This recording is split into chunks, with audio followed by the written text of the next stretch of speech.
আজকের পুডিংটা কতটা পারফেক্ট হয়েছে এটা নিশ্চয়ই তোমরা ভিডিওটা দেখে বুঝতে পারছো। যারা একদম পুডিং বানাতে পারো না বা যারা অল্প অল্প পারো কিন্তু এদিক ওদিক হয়ে যায়, তারাও এই রেসিপিটা ফলো করলে অনেক সুন্দরভাবে পুডিং বানিয়ে নিতে পারবা। পুডিংয়ের মেইন আকর্ষণ হচ্ছে এর ক্যারামেলটা। এর ক্যারামেলটা যত পারফেক্টভাবে তৈরি করতে পারবা, পুডিংটা ততটাই সুন্দর লাগবে এবং এটা খেতেও ভালো লাগবে। তো আমি ফার্স্টেই একটা স্টিলের বাটিতে চিনি নিয়ে নিচ্ছি এবং খুবই অল্প আছে আস্তে আস্তে করে এই চিনিগুলো আমি মেল্ট হওয়া পর্যন্ত ওয়েট করছি। এখানে মনে রাখতে হবে চিনিগুলা কিন্তু নাড়াচাড়া করা যাবে না। যখন একবারই মেল্ট হয়ে যাবে তখন এইভাবে জাস্ট একটু একটু ঘুরিয়ে দিয়ে চিনিটা সেট করে নিতে হবে। এরপরে আমি 1 লিটার দুধকে জাল দিয়ে কমিয়ে নিয়েছিলাম এবং এখানে অ্যাড করেছি 2টা ডিম। চাইলে 3টা ডিম অ্যাড করতে পারো, আমি 2টা ডিম অ্যাড করেছিলাম। এখানে 1/3 কাপ গুঁড়া দুধ অ্যাড করছি এবং 1/3 কাপ চিনি অ্যাড করছি।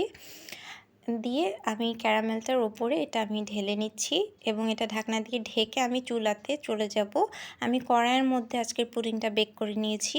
এর জন্য কড়াইয়ের একটু পানি দিয়ে আমি এখানে একটা রুমাল দিয়ে ড্যাম্প করে ভিজিয়ে নিব। এরপরে এর ওপর আমি বাটিটা বসিয়ে দিব।